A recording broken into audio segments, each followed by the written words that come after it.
Sudah siap semua ya?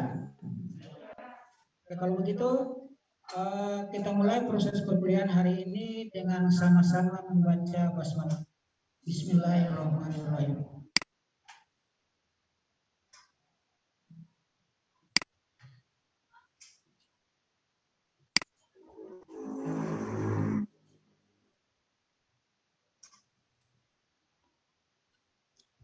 Biasanya di awal perkuliahan dan lumrah pada umumnya adalah bahwa ada kata Ustaz mengatakan bahwa tak kenal maka tak sayang dan seterusnya. Nah, jadi pada kesempatan kali ini sebelum kita mulai perkuliahan, langkah awal adalah kita melakukan perkenalan karena adik-adik baru pertama kali ketemu dengan saya. Sampai-sampai tadi ada temannya waktu saya masuk ke sini dia bingung-bingung.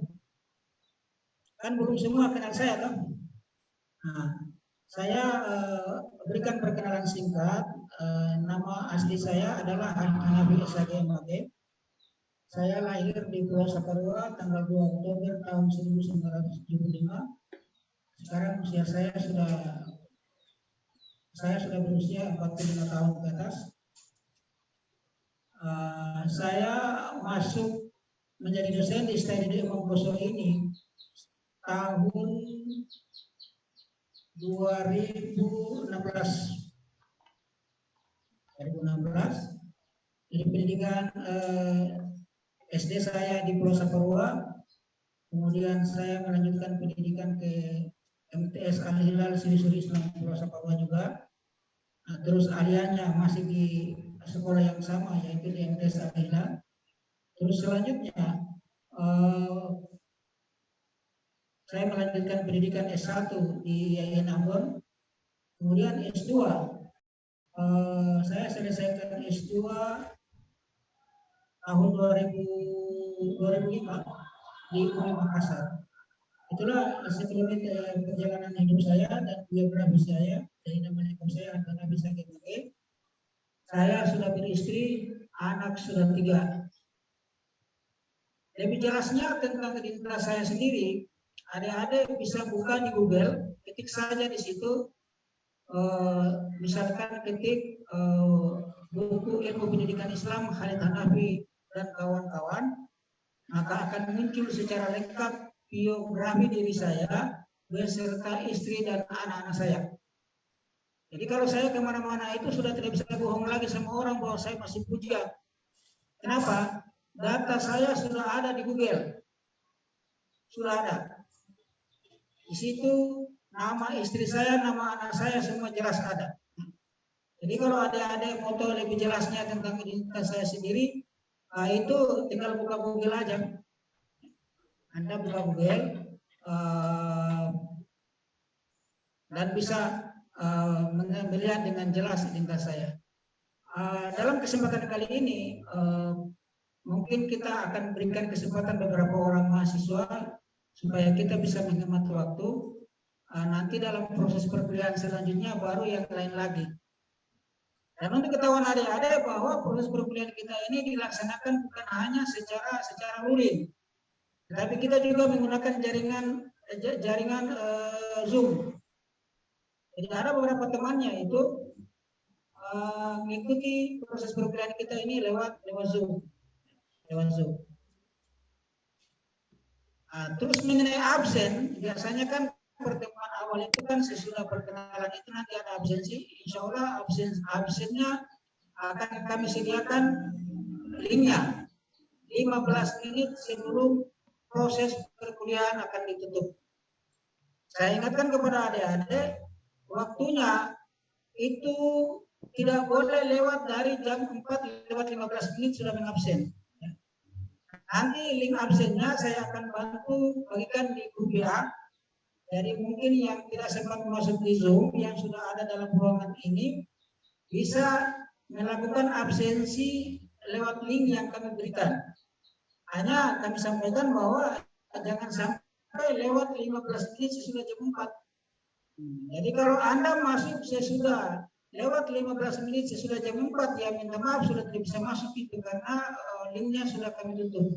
Jadi kita belajar bagaimana disiplin seperti itu. Jadi saya kasih kesempatan 3 orang dari mahasiswa laki-laki untuk memperkenalkan diri, minimal menyebutkan nama, kalau sudah punya tempat tanggal lahirnya, jenjang pendidikannya, terus kalau memang sudah ada istri, boleh juga istri dan anaknya. Jadi 3 dari laki-laki dan 3 dari perempuan. Oke, saya langsung tunjuk aja, mungkin yang paling ujung sana, paling belakang. Ini yang bekerja sama materi, jawab hijau. Ya, silakan perkenalkan dirinya. Silakan. Siapa namanya?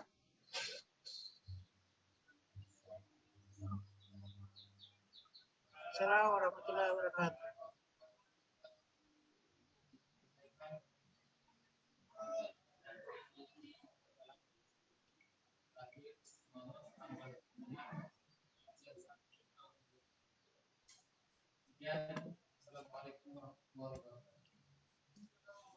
Sudah ada istri belum?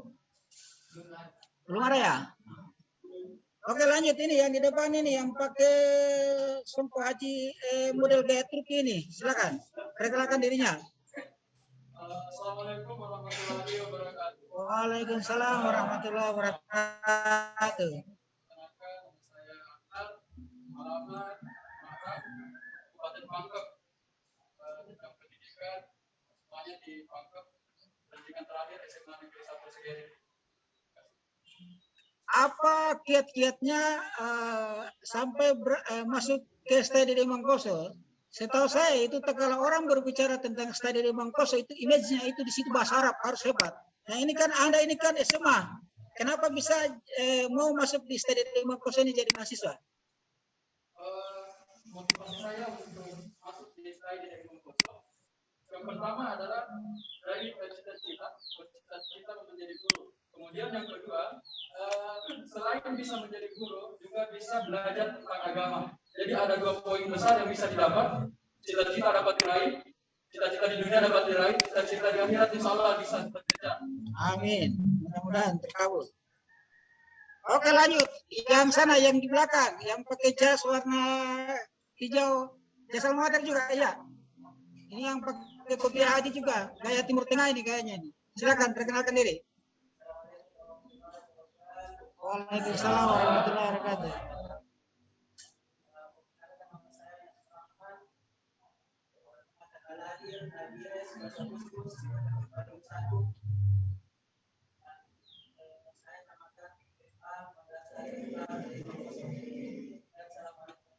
Oh, dari Dede Mangkoso ya? Luar biasa. Terus dari kaum Hawa ini, mungkin yang paling belakang sana itu, yang pakai jas almater. Silakan perkenalkan diri. Waalaikumsalam warahmatullahi wabarakatuh.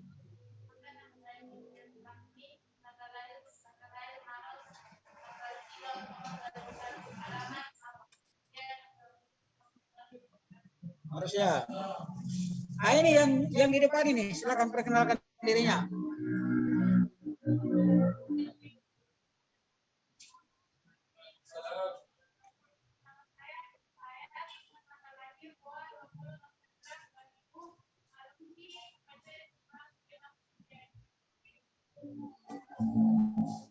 Iya ya.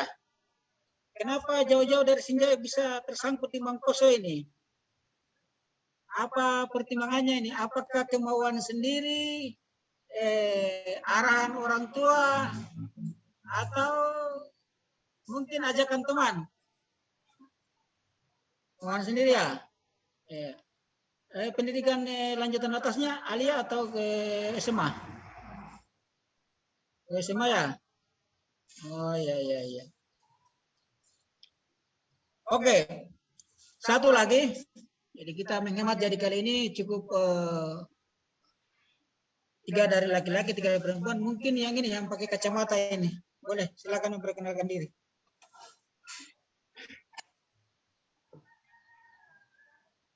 Waalaikumsalam warahmatullahi wabarakatuh.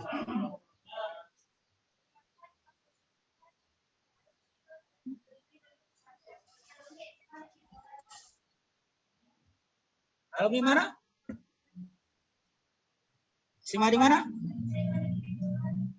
Oh, SMA Negeri 2 Baru. Oke, saya rasa untuk perkenalan sementara kali ini sampai di sini karena kita menghemat waktu. Kita akan masuk kepada poin yang kedua, yaitu tentang masalah kode etik terkait dengan proses perkuliahan. Jadi adik-adik mahasiswa, sebelum kita akan masuk ke pembahasan yang selanjutnya terkait dengan kontrak perkuliahan mengenai mata kuliah ilmu pendidikan Islam yang saya ampu, maka kita harus membahas sedikit. Saya memberikan penjelasan sedikit tentang kode etik. Sekaligus saya minta pendapat dari adik-adik mahasiswa bagaimana tentang kode etik ini. Sebab kalau kita ingin berhasil dalam proses perkuliahan, maka kita tidak bisa kuliah asal kuliah-kuliahan. Aturan yang diberlaku pada proses perkuliahan pada umumnya bahwa kalau mahasiswa itu ingin menguasai suatu topik materi pembelajaran yang diajarkan oleh dosen, maka dia harus taat pada aturan-aturan kode etik yang berhubungan dengan proses perkuliahan tersebut. Tidak mungkin seorang mahasiswa bisa berprestasi pada satu mata kuliah yang dia ikuti dalam proses perkuliahan kalau mahasiswa tersebut kuliahnya bolong-bolong. Taruhlah pertemuan pertama hadir, pertemuan kedua tidak hadir, pertemuan ketiga tidak hadir. Itu tidak bisa seperti itu. Jadi ada aturan-aturan yang harus kita taati supaya proses pembelajaran dari adik-adik mahasiswa itu bisa berkualitas dalam mata kuliah yang diajarkan seperti pada mata kuliah ilmu pendidikan Islam ini. Jadi kode etiknya terkait dengan proses pembelajaran yang harus diikuti oleh adik-adik mahasiswa kalau adik-adik mahasiswa ingin berhasil dalam proses pembelajaran mata kuliah ilmu pendidikan Islam ini adalah pertama, perkuliahan dilaksanakan harus tepat waktu, sesuai jadwal, dan mahasiswa diharapkan 15 menit hadir sebelum perkuliahan dimulai. Apakah perkuliahannya lewat luring ataupun lewat Zoom, maka upayakan jangan sampai dosennya sudah ada di link, sudah ada di link Zoom-nya, atau sudah hadir di tempat proses perkuliahan, mahasiswanya ternyata belum hadir. Kadang kan terjadi keadaan begini adik-adik. Biasanya kalau dalam proses perkuliahan secara online, secara offline itu, kan mahasiswa kita kan tinggalnya di sekitar kampus ini. Tapi anehnya, sementara Pak tinggalnya dari kampus ini jaraknya 30 kilo di PKI. Mungkin ada yang tahu ya, kalau dari Pangkep itu pasti lewat-lewat itu. Ada dulu kan ada tugu, sekarang sudah tidak ada tugunya, itu ada perempatan itu. Nah, turun ke bawah. Tapi anehnya biasa, saya dari PKI ke sini jaraknya 30 kilo, ternyata saya nyampe di sini mahasiswanya belum ada. Pertanyaannya, mana lebih jauh? Yang tinggal di sekitaran kampus atau yang jaraknya 30 kilo? Mana yang jauh? Yang 30 kilo kan? Jadi etisnya itu, alangkah bagusnya itu, upayakan jangan dosen duluan baru mahasiswanya datang. Bagaimana mau berkualitas ilmunya? Seperti itu. Yang kedua, 15 menit setelah proses perkuliahan berjalan, mahasiswa sudah tidak diperbolehkan mengikuti proses perkuliahan. Jadi kita harus disiplin. Kemudian yang ketiga, mahasiswa yang ketidakhadirannya sudah mencapai 5 kali, sudah tidak diperbolehkan mengikuti proses perkuliahan, tidak diperbolehkan mengikuti MIT dan ujian semester, dan dinyatakan tidak lulus dalam proses perkuliahan mata kuliah ilmu pendidikan Islam, dan bisa mengulang pada semester pendek atau semester berikutnya. Artinya begini adik-adik, sesuai dengan aturan yang berlaku di perguruan tinggi kita ini, Istana Imam Koso ini, bahwa mahasiswa itu diwajibkan pada semua proses perkuliahan mata kuliah apa saja, itu harus hadir minimal 75% dari kehadiran. Jadi kita sudah sepakati, rata-rata kehadiran yang dilakukan dalam proses perkuliahan itu sebanyak 16 kali. Jadi kalau mahasiswa itu ketidakhadirannya sudah 4, hati-hati. Kenapa? Kalau sudah 4 itu artinya bahwa itu sudah lampu kuning itu. Karena sudah mencapai 25%. Jadi kalau sampai 5 kali mahasiswa yang bersangkutan ketidakhadirannya, maka itu sudah tidak efektif lagi. Maka sesuai dengan aturan yang berlaku di perguruan tinggi kita ini, itu sudah tidak boleh lagi mengikuti proses perkuliahan sudah tidak boleh mengikuti mid semester dan sudah tidak boleh mengikuti semester. Sekarang Pak mau bertanya, kalian datang ke sini selain demi untuk menuntut ilmu, apa tujuan selanjutnya yang Anda emban terkait dengan proses perkuliahan yang kalian lakukan di Stadion di Mangkoso? Kan salah satu tujuan kalian ke Mangkoso ini kan dalam rangka menuntut ilmu. Kalian mengambil jurusan prodi pendidikan agama Islam dengan harapan mungkin bisa mengabdi jadi guru atau bisa menjadi penyuluh di bidang ilmu pendidikan agama Islam. Boleh saja. Nah, sekarang saya mau tanya, apa misi kedua yang kalian bawa selain terkait dengan ilmu yang kalian mau terima di Stadion di Mangkoso? Siapa bisa jawab? Ada enggak? Ini biasanya yang sering bisa tidak dipahami oleh mahasiswa. Yang dia pikir datang kuliahnya bagus atau tidak, dia tidak pusing. Kadang sampai kuliahnya 5 tahun, 6 tahun masih ada di perguruan tinggi ini. Sekarang saya mau tanya adik-adik, apa misi Anda selanjutnya? Saya jawab. Silakan.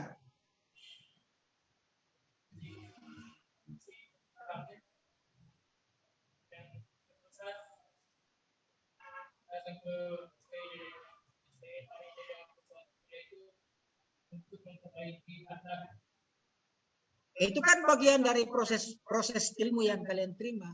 Tapi kalian jangan lupa, kalian datang ke sini adalah membawa amanah dari orang tua Anda. Ini yang paling berat adik-adik mahasiswa. Kalau kalian datang ke sini, yang kalian pikir hanya kuliahnya, ya silakan saja. Hati-hati, hadis mengatakan bahwa ridallahu fi ridal walidain wa sutullahu fi sutul walidain. Salah satu bentuk pengabdian Anda kepada orang tua Anda dan tanggung jawab Anda. Terus terang ada bulu badan saya berdiri kalau bicara orang tua. Ini menyenangkan hati perasaan orang tua. Apalagi zaman sekarang, zaman COVID. Betapa susahnya uang didapat adik-adik mahasiswa sekalian. Lalu kalau kalian datang kuliah terus uring-uringan. 5 tahun, 6 tahun tidak selesai. Bagaimana tanggung jawab Anda terhadap orang tua Anda sendiri? Ini yang kalian pikirkan. Makanya kalau kita kuliah itu adik-adik, jangan lihat siapa dosennya. Tapi di pikiran Anda selain menuntut ilmu, bagaimana Anda berjuang untuk menyenangkan perasaan hati orang tua Anda. Bayangkan kalau normalnya kuliah itu harus 4 tahun baru selesai. Ternyata Anda bisa selesai 3 tahun lebih. Senang dah kira-kira perasaan orang tua Anda sendiri. Ini. Makanya jujur saya bilang adik-adik, kalau biasanya kita dalam rapat di internal perguruan tinggi, di antara pimpinan perguruan tinggi bicara kebijakan tentang mahasiswa yang kuliahnya kadang tidak beres, saya orang pertama yang paling banyak bicara terkait persoalan itu. Kenapa? Yang saya bilang yang kita pikir bukan mahasiswanya, tapi siapa di balik mahasiswa itu. Apalagi zaman sekarang COVID-19. Bayangkan adik-adik, uang itu sangat susah. Sampai kemarin terjadi gara-gara anak. Sekarang kan kuliah online. Sekolah juga kan sistem berbasis online, sistem daring. Gara-gara seorang anak tidak diberikan HP oleh orang tuanya, anaknya gantung diri, bunuh diri. Kenapa? Mungkin dia malu sama teman-temannya. Sudah hampir 1 semester proses pembelajaran, orang tuanya tidak bisa belikan HP. Kita juga tidak bisa salahkan orang tuanya, ada mahasiswa sekalian. Kenapa? Ibunya seorang penjual di pasar. Harga HP untuk bisa dipakai dalam kegiatan daring itu bukan HP kome-kome kata orang di sini. Minimal harganya itu sudah ya. Yang paling bagus itu mungkin harganya 1 juta. Uang 1 juta itu bukan uang yang kecil. Jadi harapan saya adik-adik, kalau kalian kuliah, ingat selalu dalam benak Anda, saya ke sini membawa tugas amanah dari orang tua saya adalah mengikuti proses perkuliahan supaya saya cepat selesai dan kembali menunjukkan ijazah saya. Ini amanah saya sudah saya laksanakan. Jangan sampai terjadi ada mahasiswa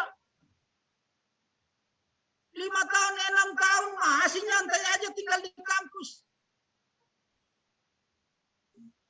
Bagaimana Anda bisa mendapatkan kebahagiaan? Jadi ini pesan saya buat adik-adik mahasiswa sekalian ya.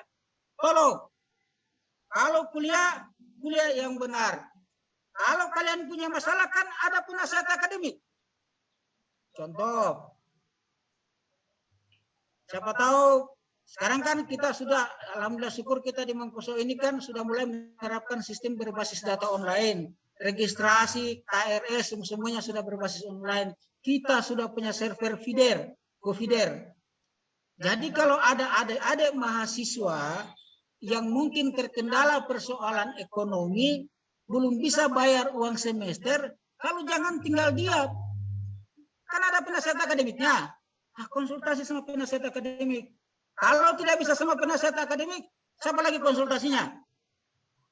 Konsultasi sama ketua prodi.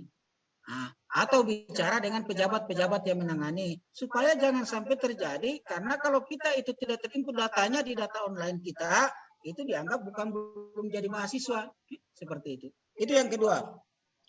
Lalu itu yang ketiga. Jadi saya ingatkan sekali lagi bahwa jangan sampai kasihan. Kalian punya perkuliahan itu alfanya sudah 5. Kalau alfanya sudah 5, maka itu sudah tidak boleh ikut proses perkuliahan. Karena sudah melebihi takaran standar 75% kehadiran. Oke, lanjut. Yang keempat, mahasiswa dalam mengikuti proses perkuliahan harus berpakaian rapi dan sopan. Jadi, kalau biasa ke pasar pakai sandal jepit, jangan ke kampus juga pakai sandal jepit. Kalau biasa di kamar kos itu pakai kos oblong, jangan juga datang kuliah pakai kos oblong. Seperti itu. Termasuk juga kerapian, rambut ditata dengan rapi, seperti itu. Oke, lanjut. Kemudian,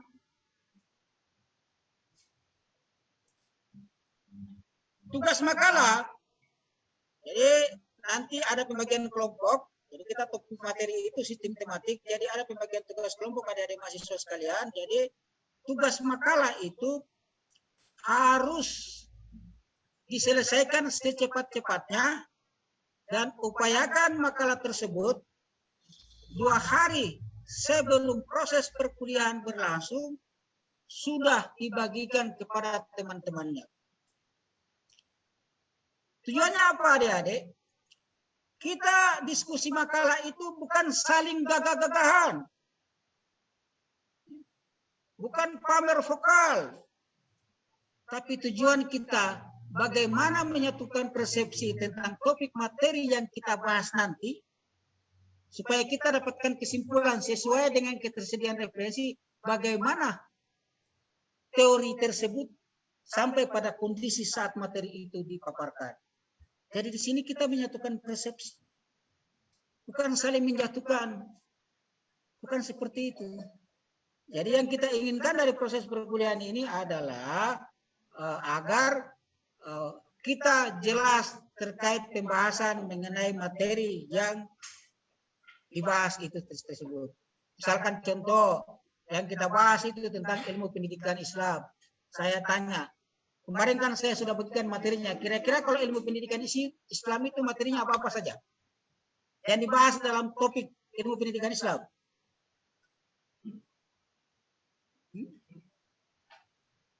Apa-apa yang dibahas? Siapa yang bisa jawab? Kalau materi kita berbicara tentang topik ilmu pendidikan Islam, itu kira-kira topik-topik pembahasannya dalam ilmu pendidikan Islam itu apa-apa saja? Kan ada di RP saya itu.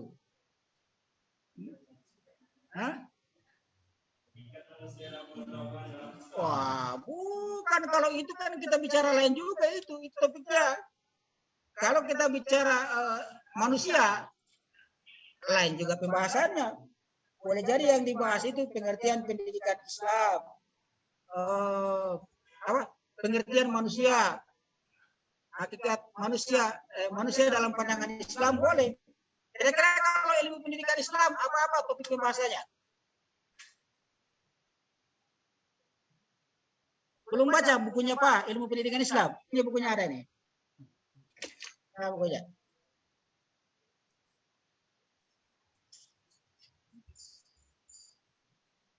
Belum baca ya?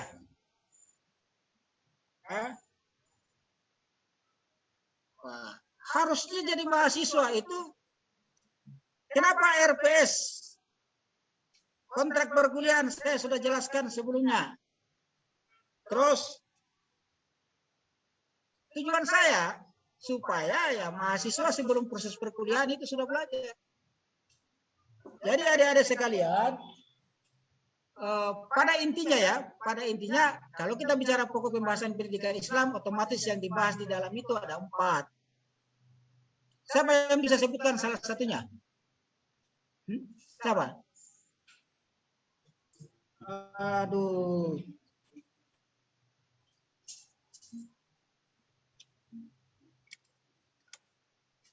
Ada yang bisa jelaskan? Silakan. Kira-kira dari 4 materi ilmu pembahasan tentang topik ilmu pendidikan Islam, apa-apa yang dibahas di dalam? Waduh. Ada.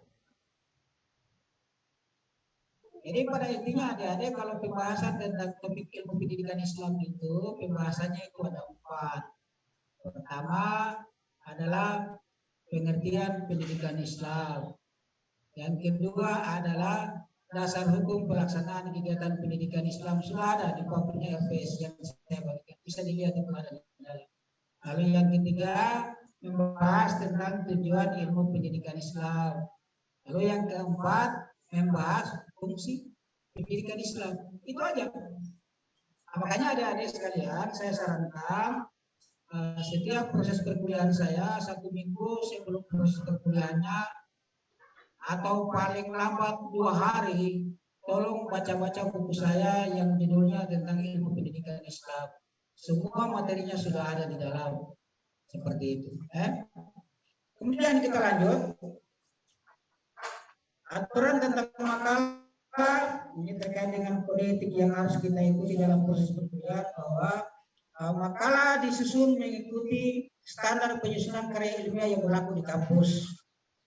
Terus tugas resume ya, harus disetor kepada dosen 1 minggu setelah proses perkuliahan. Jadi contoh pada hari ini ada tugas buat adik-adik mahasiswa sekalian bahwa nanti selesai proses perkuliahan kita, silakan bikin resume terkait apa yang kita kuliahkan hari ini.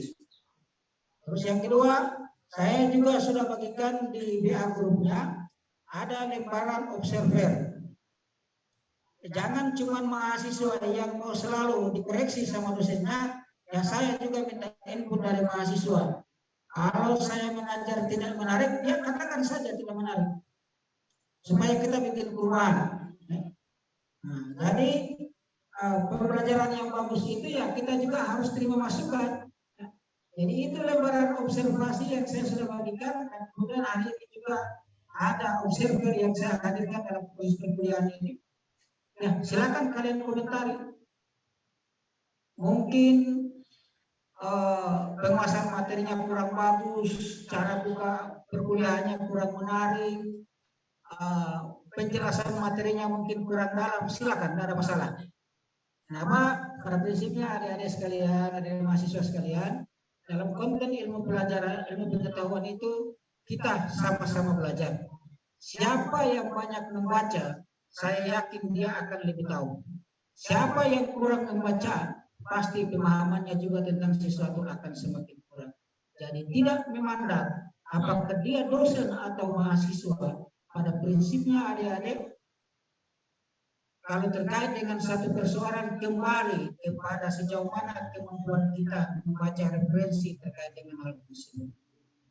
Jadi ada kemungkinan, boleh jadi adik-adik, misalkan pembahasan tentang hakikat manusia, pendapat-pendapat para ahli tentang manusia.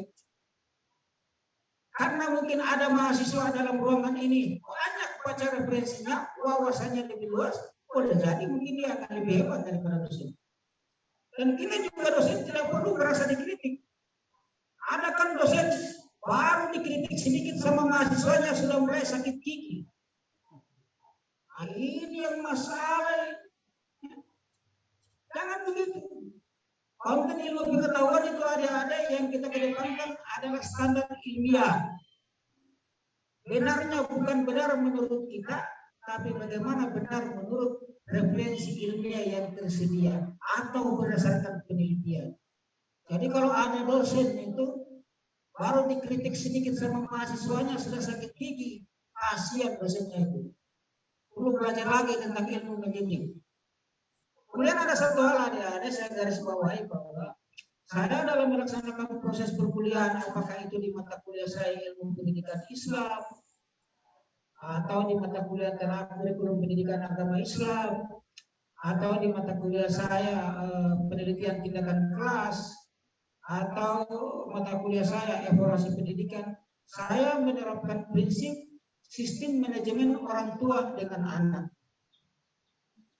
Kalau dalam konten ilmu pengetahuan, saya menganggap saya kebetulan duluan, sehingga saya membimbing adik-adik terkait pembelajaran pendidikan agama Islam, ilmu pendidikan Islam. Tetapi tingkat kebenaran pengetahuan itu kembali kepada sejauh mana hasil telaahan kita terkait materi yang kita baca. Jadi tidak menolak kemungkinan mungkin ada mahasiswa saya dia banyak membaca, mungkin dia lebih tahu dari saya. Jadi kalau ada persoalan dalam terkait dengan pembahasan ilmu pendidikan Islam, yang adik-adik tanyakan kepada saya. Kalau memang saya belum tahu, ya saya jujur aja, saya belum tahu. Ngapain saya ngomongin mahasiswa? Ya, nanti supaya kita pulang rame-rame, cari referensinya, kita baca pertemuan berikutnya baru saya jelaskan. Tapi kalau ada mahasiswa saya yang betul-betul baca referensinya dan dia bisa buktikan bahwa betul itu dia baca sesuai dengan referensi yang betul sesuai standar, itu harus kita akui, harus kita akui. Itu yang pertama. Yang kedua, dalam melaksanakan proses pembelajaran saya adik-adik, itu saya menerapkan prinsip sistem manajemen keluarga. Artinya, saya menganggap ada mahasiswa sekalian ini, kemudian ini saya lihat tidak ada yang lebih tua dari saya lebih tua dari kalian semua. Saya anggap ini seperti adik-adik saya sendiri, anak-anak saya sendiri. Jadi rumusnya, kalau dalam proses perkuliahan, kalau yang bermasalah itu adalah mahasiswa atau anak kita, bukan mahasiswa kita seperti anak kita sendiri, maka kita orang tua juga harus ikut merasakan. Sebaliknya juga kalau ada persoalan dengan dosennya, seperti itu. Jadi kita harus saling terbuka adik-adik, kita harus saling terbuka. Jangan mentang-mentang kan dia sudah dosen, itu sudah punya gelar S2, apa disindir sedikit sama mahasiswanya, sudah mulai sakit gigi ya, kasihan itu. Jadi modelnya seperti itu. Kita harus saling terbuka. Jadi dalam proses pembelajaran kita nanti adik-adik pembelajaran pendidikan agama Islam yang kita kedepankan adalah standar ilmiah.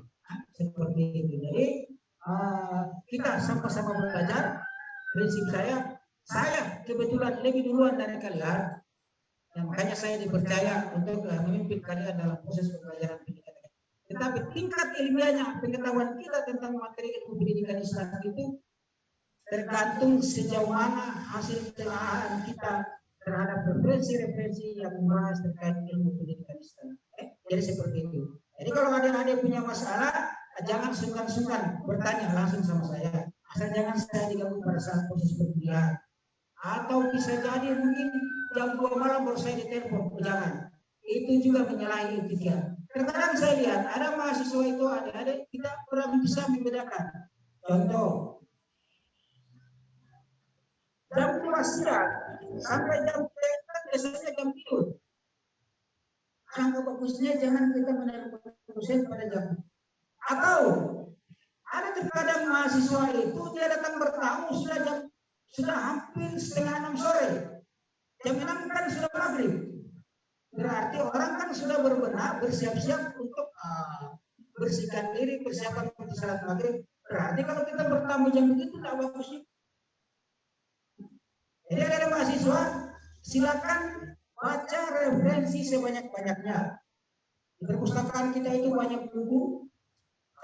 Kalau mungkin di perpustakaan juga masih kurang, boleh jalan-jalan ke rumah saya. Boleh jalan-jalan ke rumah saya. Di sana itu ada referensi itu hampir 400 judul. Jadi kalau bukan cuma di mata kuliah ilmu pendidikan Islam ya, di mata kuliah apapun. Kalau mahasiswa saya kan saya anggap seperti keluarga saya, seperti anak saya juga. Di mata kuliah apapun yang berhubungan dengan pendidikan, kalau sudah cari-cari di perpustakaan tidak dapat, di perpustakaan daerah juga tidak dapat, silakan jalan ke rumah saya di Bekaya. Di sana ada buku saya sekitar mendekati 400 judul. Jadi saya harap seperti itu ya. Jangan sedikit-sedikit kategori yang diandalkan. Kan mahasiswa zaman sekarang kalau suruh bikin makalah, waduh, tinggal buka laptop, aktifkan internet, sudah tinggal mulai cari-cari. Saya nggak salahkan, boleh saja menggunakan internet, tapi alangkah bagusnya kita kedepankan menggunakan referensi. Kira-kira siap nggak kalau bikin makalah ilmu pendidikan Islam, kalau tidak dapat referensinya di perpustakaan, siap jalan-jalan ke rumah? Siap nggak? Saya ulang sekali lagi, siap? Nah, seperti itu. Oke, kita lanjut. Jadi yang tadi yang terakhir adalah ya, poin ke-7 tentang resume. Jadi upayakan kalau resumenya itu jadi sesudah proses perkuliahan ada resume, itu di store 1 minggu sesudah proses perkuliahan. Kemudian ke-8, tugas untuk mempresentasikan makalah akan ditentukan oleh dosen sendiri. Jadi makalah kalian itu dibuat secara kelompok, tapi siapa yang presentasi itu akan kita tentukan pada saat proses perkuliahan. Supaya adil. Karena biasanya ada yang menggunakan prinsip ABS, asal Bapak senang. Begitu dibagi kelompok, ada 5 orang yang kerja cuma 1 orang. Giliran presentasi dia juga yang presentasi. Giliran ada pertanyaan dia juga yang setengah mati menjawab. Giliran bikin kesimpulan dia juga yang bikin kesimpulan. Kasihan dia belajar 1 orang atau belajar kelompok ini. Kan biasanya begitu. Ya mudah-mudahan sih harapannya Pak dalam ruangan ini tidak seperti itu. Makanya saya ubah. Kalau sistem perkuliahan saya itu adik-adik yang presentasi makalah, silakan bikin makalah kerjasama, tapi presentasi makalahnya saya sendiri yang tunjuk. Dan boleh jadi kalau pembahasannya tentang ilmu pendidikan Islam, topik pembahasannya ada 4, ada pengertian pendidikan, ada dasar hukum pelaksanaan pendidikan, ada tujuan pendidikan Islam, dan ada fungsi pendidikan Islam. Maka saya akan bagi kalau anggota kelompoknya 4 atau punya tugas. Siap, presentasi latar belakang dengan pengertian ilmu pendidikan. Si B, kau punya tugas, silakan kau jelaskan buat kita semua. Bagaimana itu dasar hukum pelaksanaan kegiatan pendidikan Islam. Yang ketiga, kau punya tugas, silakan jelaskan buat kita semua. Bagaimana itu tentang tujuan pendidikan Islam. Lalu yang keempat, yang terakhir seperti itu. Supaya jangan terjadi. Biasanya begitu kita bagi makalah kelompok yang terjadi, siapa yang cari referensi, siapa yang bikin makalahnya, siapa yang ketik makalahnya, siapa yang presentasi dalam ruangan, siapa yang jawab pertanyaan, siapa yang bikin kesimpulan. Kasihan ini makalah kelompok atau makalah perorangan ini. Seperti itu. Jadi kita roma itu. Sebaliknya juga. Terkait mekanisme sistem tanya jawab yang kita terapkan dalam proses perkuliahan. Ini juga kita rubah. Biasanya kan ada yang diam terus. Mulai masuk sampai keluar tidak bunyi-bunyi. Syukur kalau masih hidup tiba-tiba begini sudah keras itu jadi masalah itu. Jangan sampai itu terjadi ya. Jadi dalam sistem bertanya juga kita akan berubah.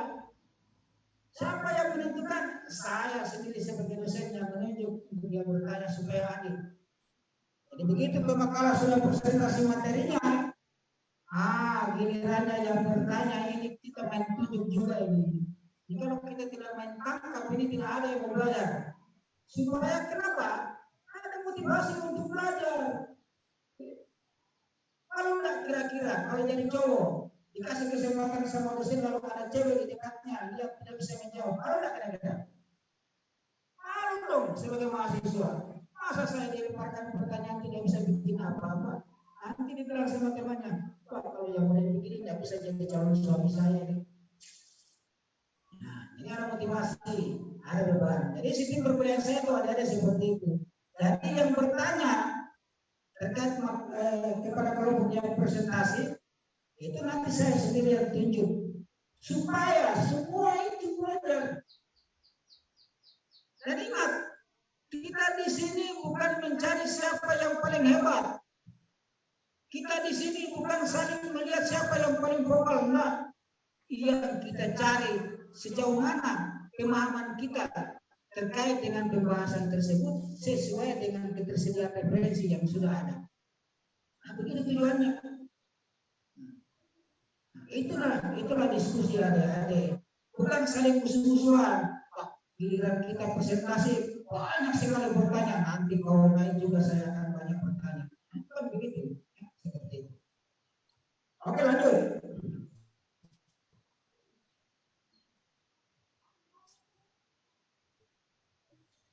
Sebaliknya juga terkait dengan mahasiswa yang menjawab pertanyaan dari temannya.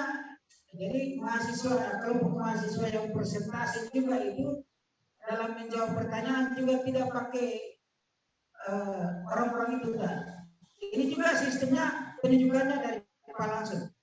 Nah, makanya baik yang presentasi maupun yang tidak presentasi sama-sama belajar. Kan tidak susah sih. Bukunya sudah ada ini. Tebalnya hampir 600 halaman ini buku kalau sudah salah.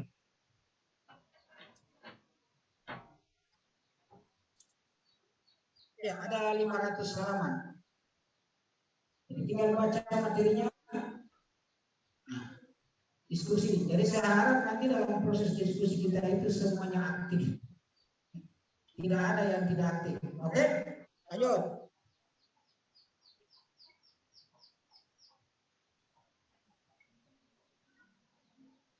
Terus yang terakhir, poin yang ke-11 terkait dengan aturan proses perkuliahan kita.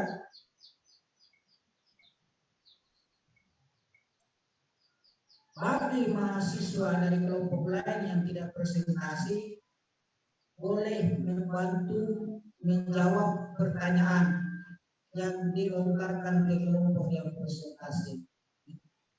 Nah, biasanya itu adik-adik, kalau orang baru pertama ketemu itu kita belum bisa tentukan, kita belum tahu yang mana yang cerdas, yang mana kurang-kurang sedikit kecerdasannya itu belum kentara. Nanti setelah proses perkuliahan berlangsung itu akan mulai ketahuan. Nah, jadi kalau ada teman-teman dari makalah kelompok dan teman-teman dari makalah kelompok yang bukan presentasi memahami apa yang pertanyaan yang dilontarkan di kelompok yang presentasi terus dia bisa memahami, silakan. Jadi itu punya nilai plus. Artinya kalau orang itu keseringan seperti itu, boleh jadi dia tanpa semester pun dia sudah bisa lulus mata kuliah. Karena ketahuan itu kalau orang menjawab asal bunyi dengan betul-betul menjawab dengan kualitas itu akan beda. Oke, seperti itu. Sekarang saya mau bertanya, ada yang ingin ditanyakan terkait kode etik kontrak perkuliahan kita ini? Ada? Ada? Sebelum saya lanjut di RPS, silakan. Jangan diam-diam semua, kan biasanya perempuan ini kan selalunya mau ditanya terus. Kalau mau dia bertanya kayaknya enggak, ya silakan. Ada yang mau ditanyakan terkait dengan ini? Dari 11 poin ini, ada enggak? Ada? Silakan. Oke.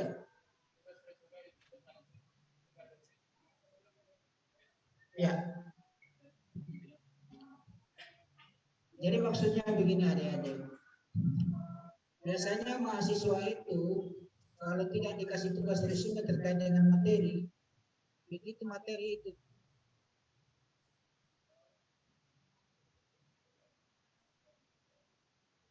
ada ya. Jadi adik-adik sekalian,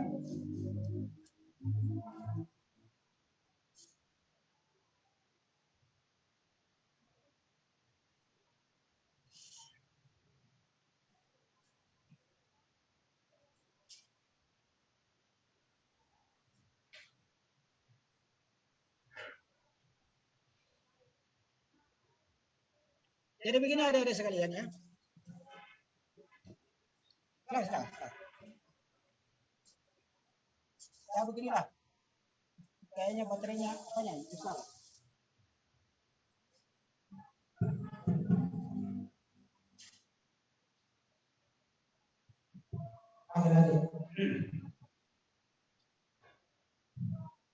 Jadi begini adik-adik, kenapa dalam mata kuliah saya itu setiap pertemuan itu saya selalu menyuruh membuat resume, karena biasanya mahasiswa itu cara belajarnya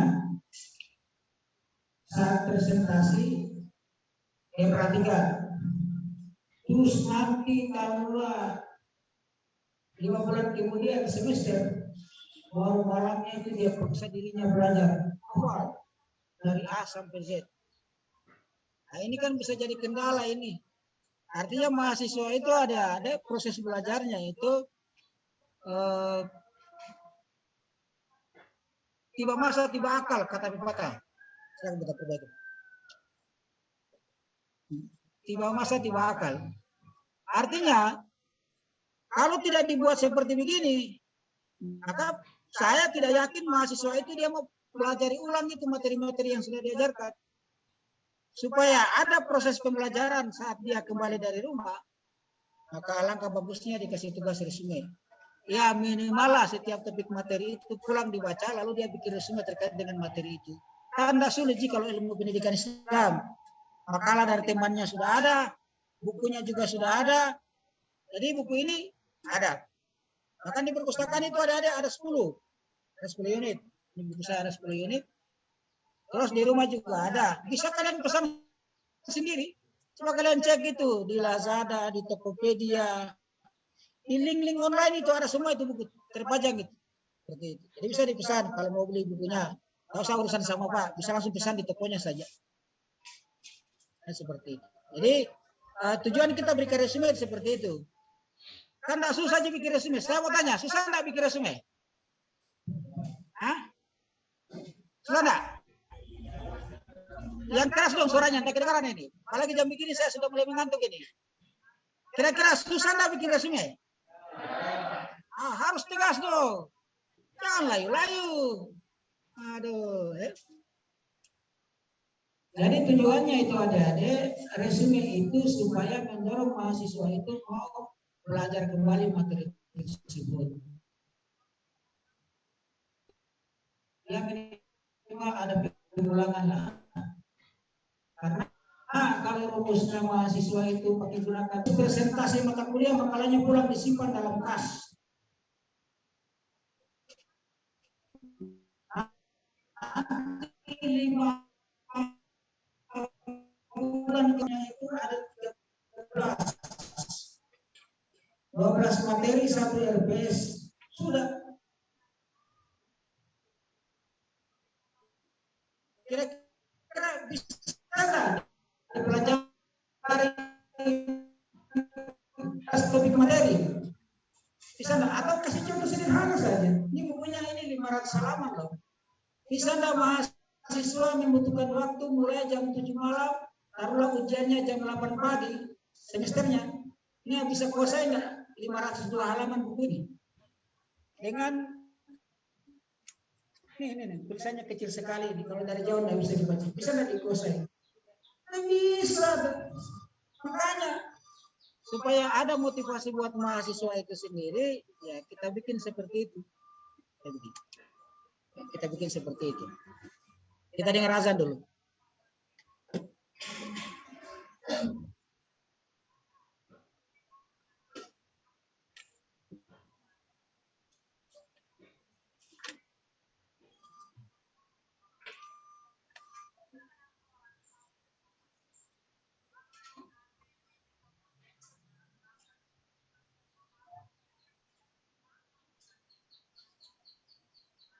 Waktu kita tersisa berapa lagi?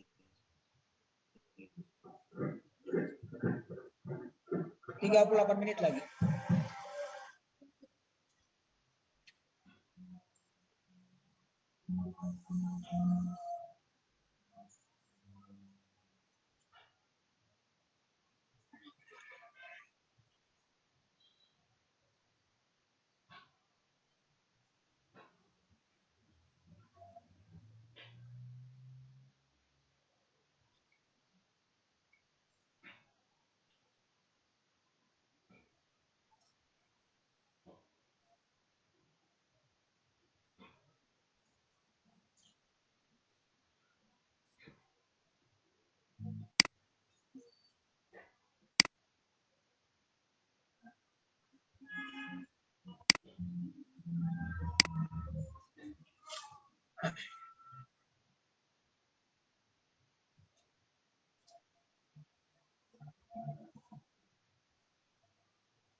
Halo, Alif.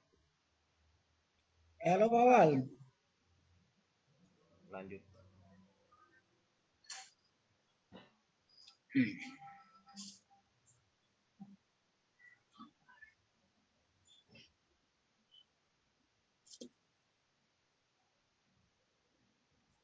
Jangan lupa dibagikan linknya, Pak.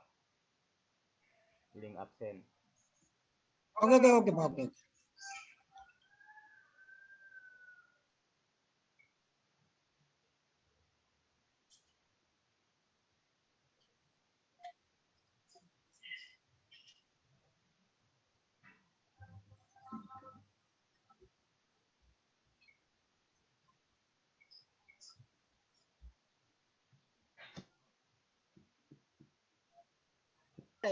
Senang sekali kalau lama-lama di kampus ini. Aduh. Kalau saya jadi mahasiswa, semakin cepat itu lebih bagus. Kata Yusuf Kala, lebih cepat, lebih baik. Nah, itu yang harus kita kedepankan. Kampus yang bagus itu adalah kampus yang dikelola, yang mampu membuat mahasiswanya cepat selesai. Seperti itu ya. Jadi saya ingatkan itu adik-adik. Jadi pertemuan kita topik materinya itu ada 13. Itu yang jadi bahan diskusi. Mid semester itu ada 1. Semesternya ada 1. Pengantar perkuliahan 1 hari ini. Saya sarankan kita menerapkan sistem penilaian proses. Makanya itu bisa dilihat di RP saya ada bobot-bobotnya. Untuk mid semester itu saya hanya kasih bobot 10%. Jadi kalau ternyata kehadirannya dalam perkuliahan, aktif dalam bikin makalah, aktif dalam proses perkuliahan, bikin resume, tidak pernah alpa, akhlaknya juga bagus. Nah ini juga perlu kita garis bawahi ini. Mid semester kan cuma 10 poin. Biar tidak ikut mid semester, masih bisa dapat 90. dapat nilai A. Kecuali kehadirannya tidak jelas, terus semesternya juga tidak jelas. Aduh, ini semesternya juga tidak jelas. Kasihan ini kalau begini. Seperti itu. Nah, jadi sekarang kita menerapkan sistem penilaian proses adik-adik. Jadi bisa dilihat di RP saya itu, untuk semester itu porsinya hanya 20%. Taruhlah midnya bagus, kehadiran bagus, semuanya bagus. Nilainya baru skornya 70, tapi akhlaknya bagus. Insya Allah bisa ditopang dapat nilai A. Kenapa? Yang ingin kita bangun adalah mahasiswa-mahasiswa pendidikan agama Islam yang berjiwa akhlaknya bagus dan intelektualnya juga bagus. Jangan inteleknya bagus, akhlaknya tidak bagus, bahaya, pikirannya nanti jadi tidak bagus. Nah, makanya itu kita di sini ada menerapkan sistem penilaian proses. Jadi seandainya semesternya nilainya 70, midnya nilainya 70, yang lain-lain semua rata-rata 70, tapi ada satu nilainya 100. Atau janganlah 180. Ini kan kalau di jumlah rata-rata ini kan belum nyampe 100 ini. Belum nyampe 80, poin 80. Tapi kalau akhlak itu dia akan baik, maka akhlak ini bisa menutup penilaian yang lain. Makanya visi kita di program studi Stay Dede Mangkoso itu salah satunya adalah melahirkan alumni yang punya kecerdasan secara intelektual, punya kecerdasan secara sikap, dan bisa dia berperan baik dalam kehidupan sendiri, kehidupan keluarga, di lingkungan masyarakat, berbangsa dan bernegara. Itu yang kita harapkan. Nah, makanya 13 topik materi tadi, 1 mid, 1 pengantar, dan 1 dialog. Sebenarnya kalau pengantar itu kan tidak ada mahasiswa presentasi, Ji. Cuman kita ngajak diskusi. Berarti kan 1 sudah selesai kan? Sudah selesai 1. Tinggal sekarang berjuang. Ada 15. Dan masing-masing punya skor. Jadi saya punya sistem penilaian, ada menerapkan sistem penilaian proses. Tapi timbangan yang paling saya utamakan adalah timbangan akhlak. Apalah artinya mahasiswa nilainya semuanya 90. Dan begitu sampai di akhlaknya cuma 50. Wah, ini tanda tanya ini. Seperti itu. Oke. Kita lanjut. Jadi pada prinsipnya adik-adik, capaian pembelajaran pendidikan agama Islam itu, mata kuliah ilmu pendidikan Islam itu kita mengacu dari capaian prodi, yaitu menguasai pengetahuan tentang konsep-konsep terus pendidikan dalam Islam, ada hubungannya dengan mata kuliah ilmu pendidikan Islam. Terus yang kedua, menunjukkan sikap bertanggung jawab dan atas pekerjaan di bidang keahlian secara mandiri, ada hubungannya juga dengan pembelajaran kita dalam ilmu pendidikan Islam. Lalu yang ketiga, mampu menerapkan pengetahuan bidang keahlian ilmu pendidikan agama Islam, baik dalam lingkungan akademik, kerja, keluarga, masyarakat, bangsa, dan negara, seperti yang saya katakan tadi.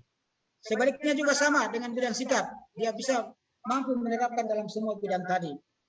Lalu yang terakhir, yang kita lihat dari capaian pembelajaran prodi itu yang terkait dengan pembelajaran mata kuliah pendidikan Islam adalah memiliki kemampuan memberikan pemahaman secara tepat dan benar berdasarkan kaidah, tata cara, etika ilmiah terkait kajian bidang pendidikan agama Islam, baik secara lisan maupun secara tertulis. Artinya apa?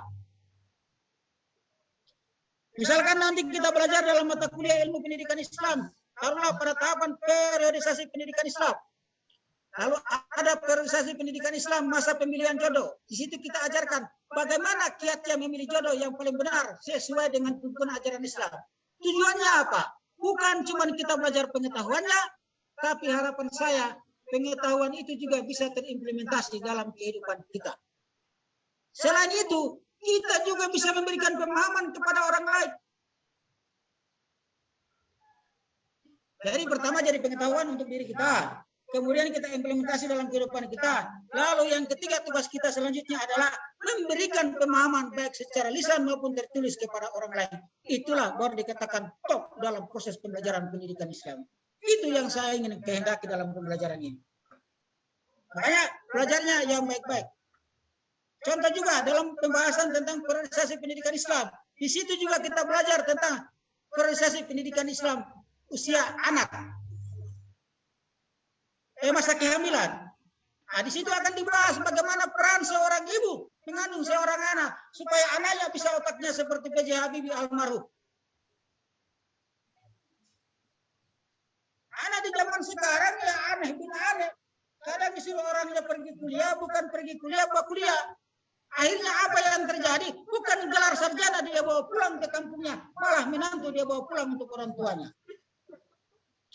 Harusnya dua-dua. Menantu dapat, ijazah dapat, itu baru bagus. Ini tidak. Kuliahnya inna lillahi wa inna ilaihi rajiun. Yang dia bawa pulang ke rumahnya, tinggal menantunya.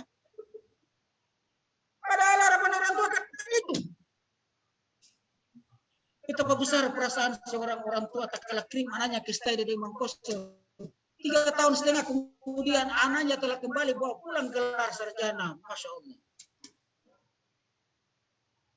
Ini tidak. Sudah 7 tahun anaknya masih ada terus di Mangkoso. Belum selesai-selesai. Banyak sekali Ustaz tunggakannya belum selesai. Mata kuliahnya tidak lulus. Kasihan. Seperti itu. Jadi itu harapan kita. Makanya ada capaian pembelajaran yang ini kita capai dalam proses pembelajaran mata kuliah ilmu pendidikan Islam itu adalah agar mahasiswa mampu menjelaskan, menunjukkan, dan menerapkan konsep pendidikan Islam dalam kehidupan. Jadi pertama, dia harus memahami bagaimana ilmu pendidikan Islam itu secara teorinya. Yang kedua, dia mampu temukan dalam bidang perilaku dalam sikap kehidupan sehari-hari. Dan yang ketiga, dia implementasi dalam kehidupan. Implementasi dalam kehidupan terbagi dalam 2 format. Pertama, bagaimana dia bisa memberikan pemahaman secara tepat dan benar kepada orang lain tentang kajian ilmu pendidikan Islam. Yang kedua, dia bisa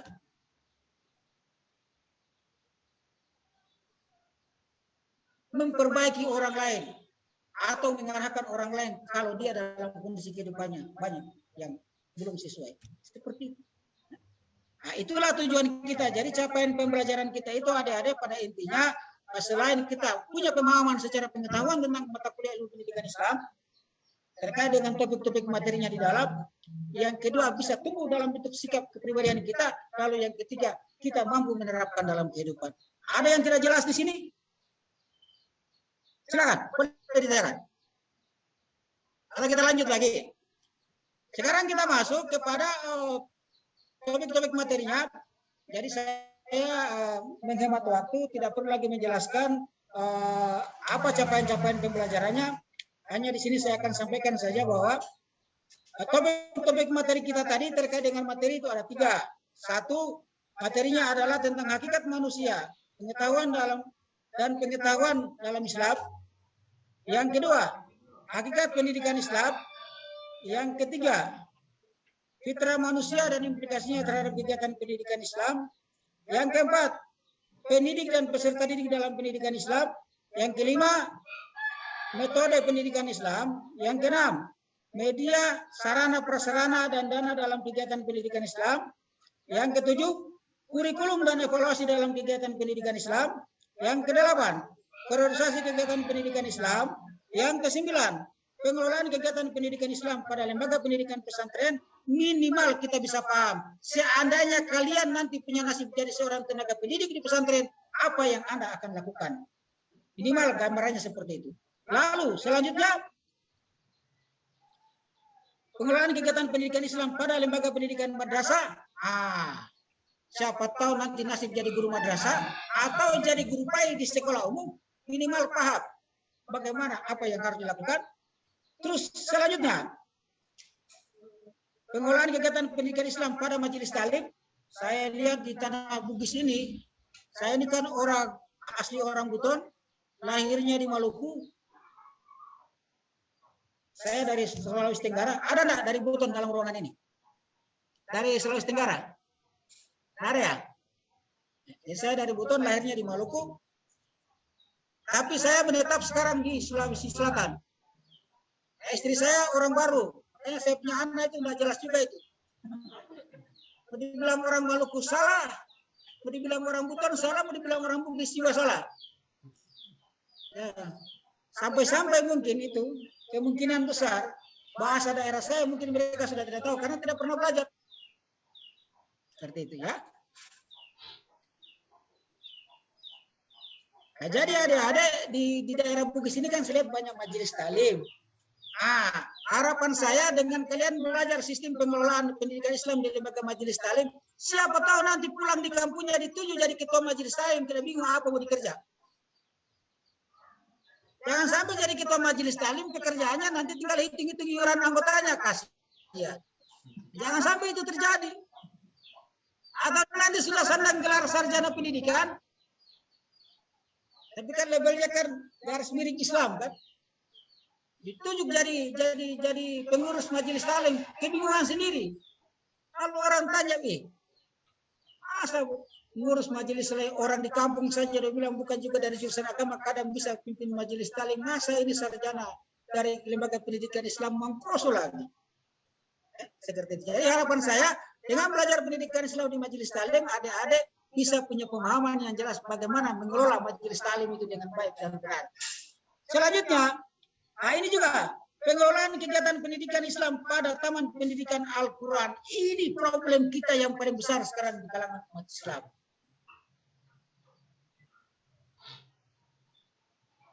Kalau dulu tahun 80-an, kan saya lahir tahun 75. Jadi kalau sudah tahun 80-an itu saya sudah SD, sudah sanawiyah itu saya sudah ngerti-ngerti. Biasanya kalau sesudah maghrib itu kalau kita jalan di kampung-kampung itu, sunyi, yang terdengar itu orang ramai lagi mengaji di TPQ. Zaman sekarang, jalan sesudah maghrib, Muhammad, karena ada keluyuran di pinggir pantai, ada yang dulu di kafe-kafe, hilang itu jejak-jejak pendidikan Taman Pendidikan Al-Quran itu. Harapan saya adik-adik, dengan pembelajaran materi ini, saya punya kepingin adik-adik pulang menjadi perintis pengelola pendidikan TPQ di daerahnya masing-masing. Mari kita genjotkan membaca Al-Quran. Bagaimana jadinya generasi muda Islam kita kalau tidak bisa baca Al-Quran? Bahkan kemarin ada di perguruan tinggi itu, perguruan tinggi agama, mudah-mudahan tidak ada di Mangkose. Sudah mau sarjana begitu dites baca Al-Quran, tidak bisa baca Al-Quran, Masya Allah. Lembaga pendidikan agama ini. Suruh baca Al-Quran, tidak bisa baca Al-Quran. Kan kasihan. Makanya harapan saya dengan proses pembelajaran ini, mari, bagaimana kita memahami, mengelola TPQ dengan baik dan benar. Supaya kalau bisa itu TPQ itu kita hidupkan kembali. Sekarang kita cari TPQ. Di daerah-daerah itu sudah sunyi. Lebih banyak itu sesudah maghrib mungkin yang didengar itu orang nonton sinetron, orang lagi dandutan dan lain sebagainya. Cari orang mengaji sudah susah. Padahal dulu, apalagi malam Jumat, orang baca surat Yasin, surat Kahfi. Zaman sekarang, jadi harapan saya seperti itu. Jadi pembelajaran kita tentang materi pendidikan Islam itu, TPQ itu supaya adik-adik bisa bagaimana menjadi pelopor pengelolaan TPQ di daerahnya masing-masing. Karena ini kebutuhan wajib ini. Bukan lagi sunnah. Bayangkan kalau seseorang tidak bisa baca Al-Quran. Saya tidak tahu peraturan Menteri Agama itu masih diberlakukan atau tidak. Saya masih ingat dulu adik-adik waktu saya masih aliyah, saya sempat diberikan tanggung jawab untuk mengajari seseorang calon pengantin gara-gara tidak bisa baca Al-Quran. Bayangkan. Berapa bulan itu dikasih belajar, baru bisa. Kenapa begitu? Dulu kan saya tidak tahu ya, apa sekarang ini masih diterapkan atau tidak itu peraturan Menteri Agama. Dulu itu pengantin itu tidak boleh menikah kalau tidak bisa baca Al-Quran. Memang benar. Jangankan dia mau mengajar istrinya tentang agama, jangankan dia mau mengajar anaknya, dirinya sendiri saja dia tidak bisa ngurus. Kira-kira menurut adik-adik bisa enggak orang salat dengan baik dan benar kalau tidak bisa baca Al-Quran? Bisa enggak? Iya, jelas. Makanya ini saya masukkan salah satu materi saya. Dan alhamdulillah senior kalian yang lagi turun KKN, salah satu program luar biasanya yang dilakukan di Bulukumba ya, menghidupkan kegiatan baca tulis Al-Quran, bahkan menyumbang iklan atau berapa banyak itu. Nah, itu bagus itu. Jadi ini harapan saya buat adik-adik sekalian. Kemudian yang selanjutnya adalah sistem pengelolaan kegiatan pendidikan Islam berdasarkan Undang-Undang Sisdiknas. Jadi kita juga harus tahu dalam Undang-Undang Sisdiknas itu aturan tentang pendidikan agama Islam, pendidikan Islam itu bagaimana? Minimal dilihat pasal-pasalnya itu kira-kira kalau kurikulumnya modelnya seperti apa yang diakui pemerintah. Kalau misalkan ISIS itu dilarang, jangan dimasukkan dalam kurikulum madrasahnya, nanti jadi masalah karena tidak sesuai dengan aturan undang-undang, misalkan seperti itu. Atau bikin aliran yang tidak diperbolehkan di negara kita. Atau bikin ajaran baru. Karena prinsipnya bahwa orang kalau menghadapi kiblat dari mana saja bisa sampai ke kiblat, tidak boleh. Jadi tujuannya di sini kita akan lihat bagaimana posisi-posisi aturan dalam Undang-Undang Sisdiknas itu menempatkan kegiatan-kegiatan pendidikan Islam itu terkait dengan pendidiknya, kurikulumnya, lembaga-lembaga pendidikannya dan lain sebagainya. Seperti itu. Nah, itu materi yang terakhir. Inilah 13 materi adik-adik yang akan kita bahas dalam 13 proses diskusi, 13 kali pertemuan proses diskusi. Harapan saya setelah kita melaksanakan proses pembelajaran ini, ya minimal kalian bisa tahu bagaimana menjadi seorang peserta didik. Tahu, kamu tanya satu sederhana. Salah satu topik materi kita terkait pendidikan Islam, misalkan tentang etika peserta didik dalam pendidikan Islam. Di situ yang dibahas adalah tentang etika peserta didik. Kalian tahu enggak etika peserta didik seperti apa? Tahu enggak? Hah? Nah, ini harus kita tahu ini. Contoh, kira-kira menurut kalian etis enggak? Dosennya sudah masuk ruangan, mahasiswanya belum datang. Nah, ini tidak etis. Harusnya kalau menghargai guru, jangan guru duluan, kita siswa duluan, baru guru dulu, baru gurunya sampai. Nah, itu seperti itu. Contoh yang kedua, etis enggak kalau dosennya atau gurunya itu mengajar berpakaian yang rapi, terus mahasiswanya masuk pakai sandal jepit. Etis enggak kira-kira? Nah, ini kan. Makanya di situ nanti misalkan kita bisa belajar tentang persoalan bagaimana etika menjadi seorang peserta didik. Kita juga bisa belajar bagaimana etika menjadi seorang pendidik. Apakah kalau siswa kita itu bikin kesalahan lalu kita main pukul pakai rotan? Hati-hati. Banyak kasus itu saya lihat itu. Gara-gara siswanya dijewer sedikit, gurunya sudah dilapor ke polisi. Orang tuanya juga ikut-ikutan lagi ikut melapor. Ini kalau yang terjadi ada mahasiswa dari lulusan Mangkoso sudah belajar tentang etika menjadi pendidik dan peserta didik, lalu ada anaknya dijewer di sekolah oleh gurunya, terus lapor gurunya dipertanyakan, paham dah dulu materinya diajarkan itu atau tidak? Seperti itu. Nah, jadi inilah tujuan kita. Jadi banyak manfaat ada dari pembelajaran pendidikan agama Islam, termasuk di dalamnya ya, mengajarkan bagaimana memilih jodoh yang benar, bagaimana bisa punya anak yang cerdas. Kalau anak muda zaman sekarang kan tinggal modal mau saja. Kalau zaman dulu dilihat-lihat dulu. Sampai itu orang mulai tersuri, bapaknya siapa, neneknya siapa, buyutnya siapa. Zaman sekarang yang penting sudah bagus suka, selesai urusan. Malah orang tua pakai dipaksa-paksa. Nah, jangan. Jadi kita akan pelajari semua. Jadi harapan saya ada dengan pembelajaran ilmu pendidikan Islam ini, bagaimana kita mampu berperan sebagai jati diri secara tepat dan benar, baik dalam kehidupan secara pribadi, kehidupan sebagai anggota masyarakat, kehidupan sebagai anggota organisasi, kehidupan sebagai anggota keluarga, kehidupan sebagai abdi masyarakat ataupun abdi negara maupun abdi agama. Ada yang ingin ditanyakan terkait materi ini? Silakan, saya persilakan. Masih ada waktu kita sekitar, tadi kita mulai sudah lewat jam 2 ya? Lewat berapa tadi? Sekitar lewat 15 ya? Ada yang bertanyakan? Silakan.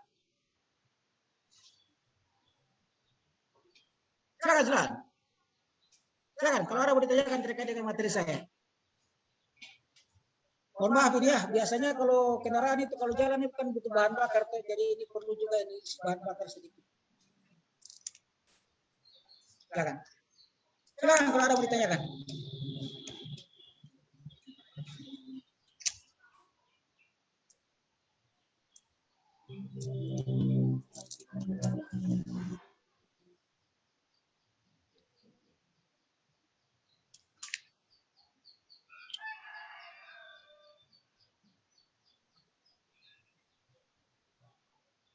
Mungkin yang ada di link Zoom boleh bertanya.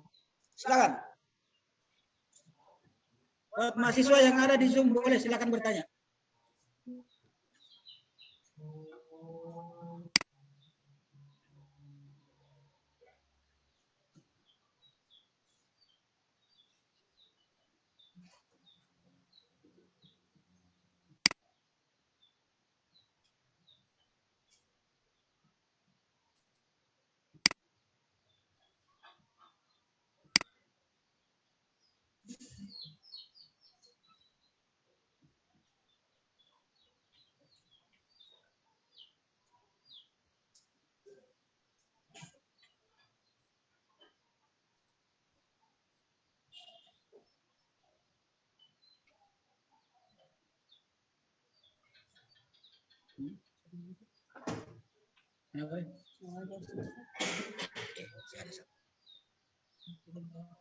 Lama di pengantar.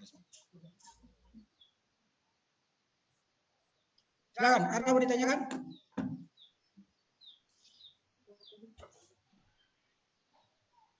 Boleh. Silakan, ada mau ditanyakan? Atau mungkin kesulitan nanti cari referensi? Seperti Pak katakan tadi, jadi adik-adik Pak punya buku di rumah itu ada hampir berasjudul. Jadi kalau cari buku di perpustakaan Mangkoso tidak dapat, bisa ke perpustakaan daerah. Kalau sudah sampai di perpustakaan daerah itu jaraknya sudah tidak sampai 10 kilo, 9 kilo lebih saja sudah bisa sampai di rumah. Sana itu ada buku satu ruangan, ya mau bermalam di situ silakan saja. Cuma rumah saya itu ada di rumah sederhana saja, bukan di sana. Jadi kita di rumah itu makan apa adanya saja.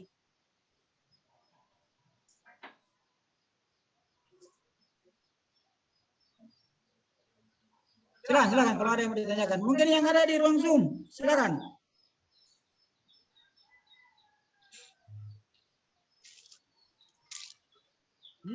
Ada ya?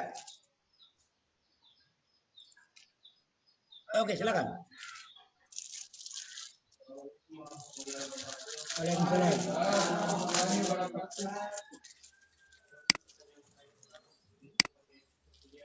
Ya, nomor berapa? Poin yang ke-6 ya?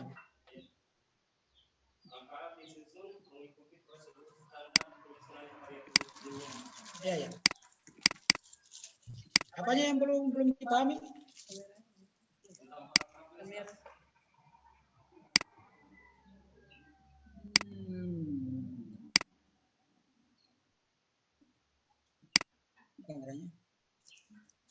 Jadi sewaktu kita melaksanakan proses akreditasi adik-adik, kita sudah membuat aturan tentang pedoman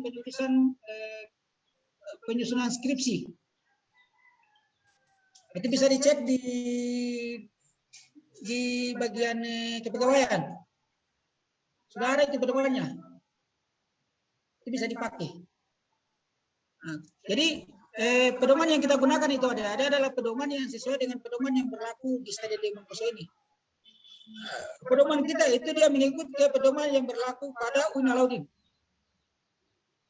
Jadi ada bisa menggunakan pedoman yang ada di kita, atau bisa juga melihat pedoman, bisa download juga yang UIN Alauddin, tergantung mana yang kita pilih. Karena sama. Prinsipnya sama. Jadi ada bisa menggunakan pedoman itu. Nah, kita ini kan di Kopertas Wilayah 9 ini semua berada di bawah naungan koordinatornya kan Rektor UIN Alauddin. Maka kebanyakan itu rata-rata aturannya itu masih banyak mengacu ke tolak ukurnya. Kalau untuk pedoman penulisan itu dia masih mengacu ke format yang seperti yang berlaku di UIN juga. Tapi kita sudah susun. Kita punya pedoman itu sudah ada adik-adik. Jadi bisa dipakai pedomannya seperti itu. itu pedomannya bisa dipakai itu. Ya sudah ada disusun. Jadi bisa nanti bisa ditanyakan di prodi. Karena ada arsipnya di prodi juga. Bisa juga di bagian kepegawaian atau bisa ke rumah. Ada filenya sama saya pedomannya. Nah, karena waktu kita akreditasi berjuang untuk lepas dari akreditasi kan bersyukur sekarang kan semua prodinya kan sudah nilai akreditasinya kan sudah B. Nah, itu satu kebanggaan itu ada. Nah, makanya salah satunya waktu itu yang kita susun pedoman penulisan. Jadi kalau pedoman penulisan itu bisa dicek di prodi, bisa dicek di bagian kepegawaian, ada arsipnya juga. Tapi kalau mau yang simpel boleh ke rumah, ada arsipnya sama saya. Jadi semua aturan di perguruan tinggi Studi di Mangkoso ini ada saya simpan dalam saya arsipkan itu. Nah, tergantung yang mana yang kita mau pilih. Seperti itu. Tapi kalau mau lebih bagus lagi, bisa pakai aplikasi. Kemarin waktu kita ikut diklat PKRT, luar biasa. Kalau selama ini kita menulis itu berdasarkan pedoman yang berlaku di kampus, sekarang itu daftar pustakanya itu penulisannya sudah menggunakan aplikasi. Wah, ternyata saya bilang dunia ini semakin canggih. Jadi kalau Anda tulis nama orang di daftar pustaka salah, dengan menggunakan aplikasi lalu Anda masuk ke link online, apakah lewat Google Chrome atau lewat Google, maka akan ketahuan itu. Wah, ini ternyata masih salah ditulis ini. Mungkin namanya salah, kurangkah atau apa sebagainya itu ketahuan. Saking canggihnya sekarang teknologi adik-adik. Makanya pesan saya buat adik-adik mahasiswa, selain kalian belajar ilmu pendidikan agama Islam, pesan saya satu ada, bahwa kalau kalian ingin bermutu, pas sekarang mau kasih pertanyaan sederhana. Kalau kalian ingin bermutu, selain belajar mata kuliah yang ada dalam perkuliahan, kira-kira apa yang harus kalian lakukan supaya setelah kalian selesai S1 bisa bersaing ke S2, ke S3, bahkan kalau masih ada S4, S4 juga.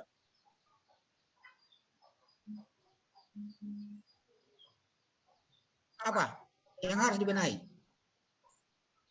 Pesan saya adik-adik, supaya kalian jangan selesai proses perkuliahan ini menjadi sarjana lalu jadi sarjana pulang kampung. Ini kan baru pertama saya ketemu dengan kalian, saya perlu ingatkan satu hal. Tolong perkuat kemampuan bahasa Inggris.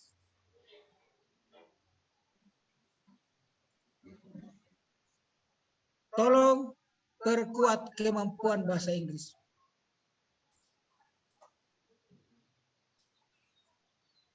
Sebab kenapa? Adik-adik tidak akan bisa bersaing ke level selanjutnya dan mendapatkan beasiswa gratis. Bunyinya. Adik-adik tidak akan bisa bersaing. Harusnya sekarang ini adik-adik kuliah S1 itu sebenarnya sudah bisa gratis, banyak beasiswa. Tapi kita bisa memenuhi persyaratan itu. Setiap tahun kan ribuan beasiswa itu disediakan Kementerian Agama itu. Tapi ada persyaratannya. Apa itu persyaratannya? Kemampuan bahasa. TOEFL dan TOEFL. TOEFL itu kemampuan bahasa Inggris, TOEFL itu kemampuan bahasa Arab. Makanya saya sarankan adik-adik mumpung kalian baru semester 4, pesan saya satu, perkuat juga kemampuan bahasanya. Sebab kenapa? Kemampuan bahasa itu adik-adik akan menjadi tolak ukur buat kalian. Bisa kuliah gratis S2, kuliah gratis S3, bahkan bisa gara-gara kuliah gratis itu, Anda bisa dapatkan pasangan gratis juga. Sebab kenapa? Tunjangan untuk beasiswa adik-adik itu di atas 100 juta. Pertanyaan, mungkinkah itu bisa makan uang sebanyak itu dalam proses perkuliahan? Nah, mungkin. Ya kan? Nah, jadi saran saya, bikin kursus bahasa Inggris, kayak belajar bahasa Inggris. Itu penting adik-adik. Kalau kita kuliah S2 di Indonesia, 2 tahun. Paling cepat baru selesai. Di luar negeri bisa 1 tahun selesai. Selesai. Nah, makanya adik-adik pesan saya, selain tekun dengan proses perkuliahan, apakah itu mata kuliah ilmu pendidikan Islam, apakah itu mata kuliah lain, jangan lupa juga nyawanya karir Anda ditentukan dari 2, bahasa Arab dan bahasa Inggris. Sekarang saya tanya kalian adik, kalian tahu tunjangan seorang guru besar itu berapa per bulan? 22 juta. Sekarang Bapak tanya, adakah guru di Indonesia atau dosen yang gajinya 20 juta per bulan selain guru besar? Kan tidak ada. Itu yang profesor yang aktif ya, karena ada profesor juga tidak aktif, dia tidak bisa dapat tunjangan itu. Nah, dia aktif itu misalkan dia harus menulis di jurnal internasional, 1 jurnal dalam 3 tahun. Dia harus menerbitkan buku. Itu ada beberapa persyaratan, itu dia aktif itu. Berapa lama adik-adik dibutuhkan untuk bisa kita mencapai gelar guru besar? Sebenarnya kalau kalian sudah selesai S2, lalu sudah mengabdi apakah itu di perguruan tinggi swasta, maka jangan pernah Anda berpikir tentang masalah gajinya. Yang penting bahasanya oke. Kalau bahasanya tidak oke, bagaimana mau diandalkan? Suruh bikin jurnal, bingung sendiri. Referensinya bahasa Inggris semua, bagaimana caranya mau dibikin?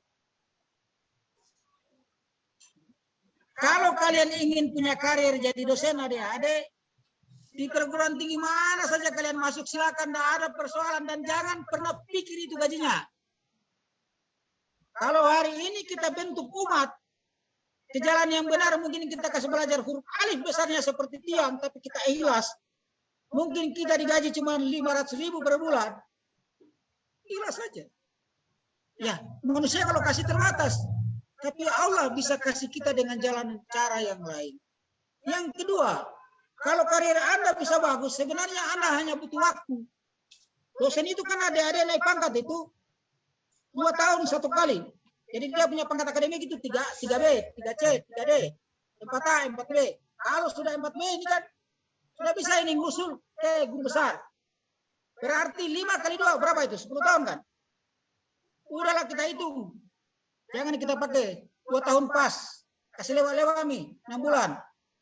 Berarti berapa lagi nih? Jadi 2 tahun setengah. 5, 10. 2 tahun setengah.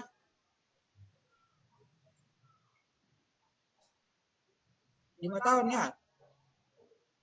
10. Berarti 12 tahun setengah ya. Berarti Anda hanya butuh 12 tahun setengah. Anda sudah bisa menjadi seorang guru besar dan dapat tunjangan dari negara 22 juta. Enak enggak kira-kira? Enak. Makanya saya arahkan buat mahasiswa, kalau kita ini kan umur sudah jenggot sudah putih, rambut juga, kalau punya rambut sudah putih. Ya kalau kita mau belajar juga sudah serba salah. Kita baru buka kamus begini, kecil sudah ganggu, malam mamanya yang ganggu, banyak masalah. Tapi kalau kalian yang masih segar-segar, manfaatkanlah waktu Anda dengan sebaik-baiknya. Kenapa? Kemarin malam ada saya ikut dialog dengan salah satu pimpinan LD Dikti 4, Profesor Dr. saya lupa namanya, itu Pak Komar atau Pak siapa. Ini beliau gambarkan ini.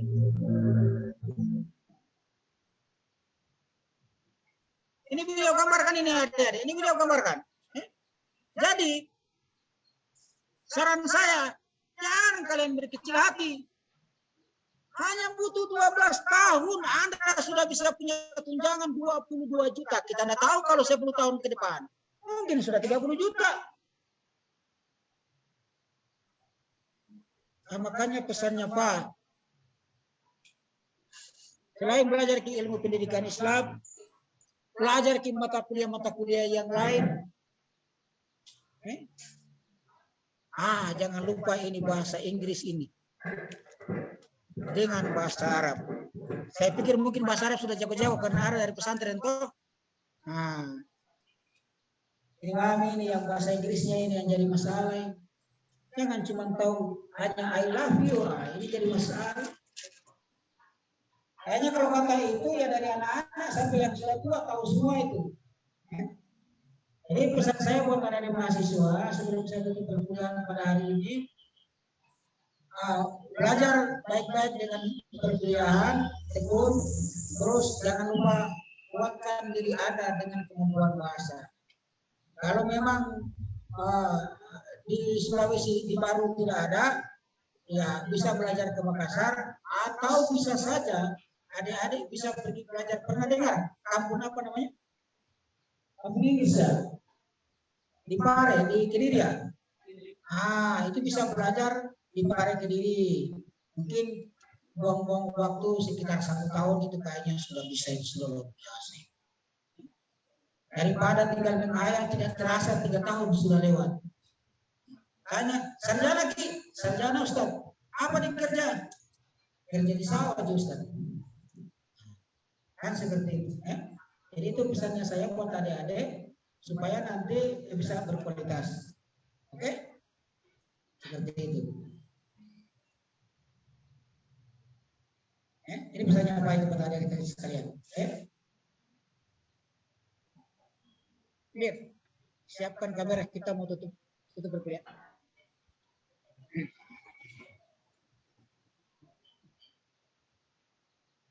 Sudah tidak ada yang mau ditanyakan lagi?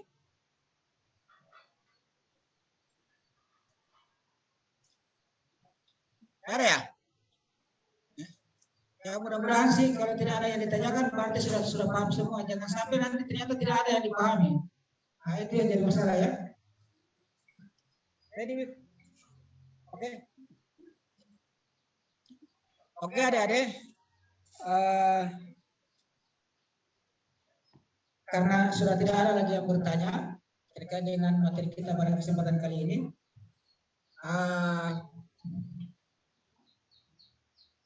Sebelum saya tutup perkuliahan pada hari ini, pesan saya sangat sederhana bahwa jangan budayakan nanti mau presentasi, nanti mau mid semester, atau nanti mau semester baru belajar. Tapi belajar itu kapan saja dan di mana saja. Setiap ada kesempatan belajar terus. Supaya pengetahuan itu kalau selalu diulang-ulang, ibarat kata orang, kalau kita lewat di satu tempat, sekali lewat, pasti kita belum terlalu paham daerah di situ. 2 kali lewat, sudah mulai ada yang diingat-ingat.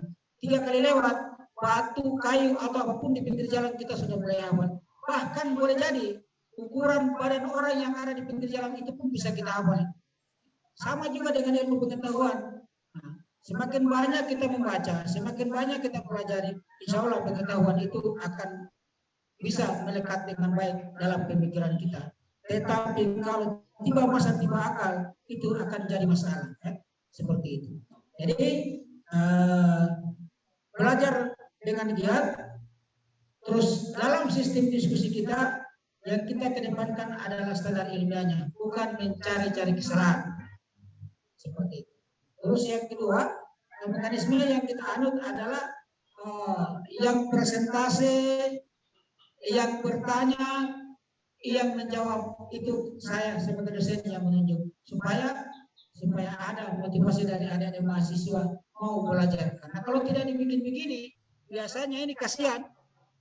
Yang satu orang dia yang cari referensi, dia yang bikin makalah, dia yang ketik, dia juga yang presentasi, akhirnya dia juga yang jawab pertanyaan, dan terakhir dia juga yang tutup.